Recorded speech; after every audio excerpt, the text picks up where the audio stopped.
Hello guys, आज की video में हम डिस्कस करने वाले हैं कि कंपनी प्राइवेट लिमिटेड बनने के बाद सबसे पहला कौन सा मैंडेटरी कंप्लायंस है जो हमें करना बहुत ज़्यादा ज़रूरी है, जो अगर मिस हो गया जिसकी वजह से आपकी कंपनी बंद भी हो सकती है।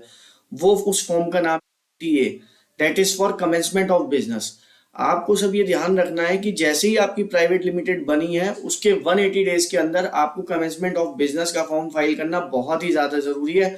अगर आप अपना business 20A commencement of business file नहीं करते हैं तो आप अपनी कंपनी में ना ही कोई डायरेक्टर अपॉइंट कर पाएंगे या ना ही एनुअल फाइलिंग कर पाएंगे, मतलब कोई अदर फॉर्म कभी भी नहीं फाइल कर पाएंगे। अगर आप रजिस्टर्ड ऑफिस शिफ्ट करना चाहते हैं, मतलब कुछ भी नहीं कर पाएंगे।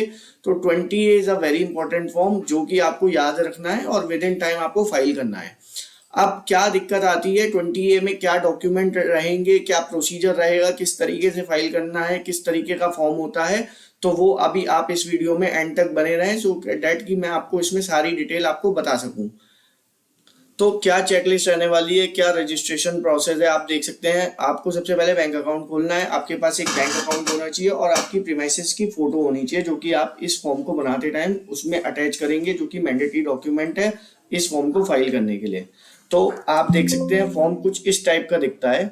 जब आप 20A ROC पे फॉर्म चेक करेंगे तो वो इस टाइप का होगा, जिसमें आपका कंपनी का आपको सबसे पहले सेन नंबर डालना पड़ेगा। ये सेक्शन 10A के अकॉर्डिंग आपको बनाना है। तो आप जब कंपनी का सेन नंबर डालेंगे तो वो सारी डिटेल प्रीफिल कर लेगा, जो कि आपकी प्राइवेट लिमिटेड है, उसका एड्रेस क्या है, क्या लैटिट्यूड है, क्या लॉन्गिट्यूड है, वो ऑटोमेटिकली प्रीफिल कर लेगा।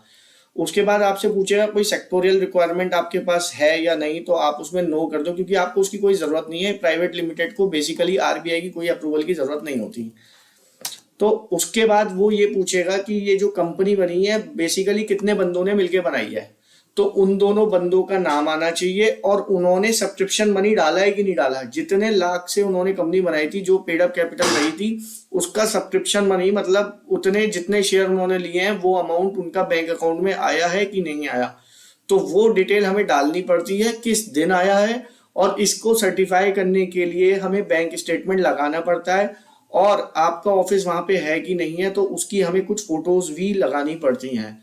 अब आप देखेंगे कि बैंक स्टेटमेंट लगा दिया गया है और फोटो भी लगा दी है, और ये फॉर्म कोई प्रोफेशनल ही सर्टिफाइड कर सकता है, जो कि या तो चार्टेड अकाउंटेंट हो या कंपनी सेक्रेटरी इन प्रैक्टिस हो या फिर कॉस्ट एंड वर्क अकाउंटेंट हो।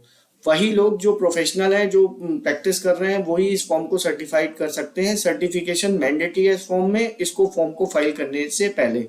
अगर आपको प्रोफेशनल की रिक्वायरमेंट पड़ती है सर्टिफिकेशन के लिए, तो आप हमारे डिस्क्रिप्शन बॉक्स में हमारे प्रोफेशनल को कंसल्ट कर सकते हैं, वो आपको असिस्ट कर देंगे सर्टिफिकेशन में।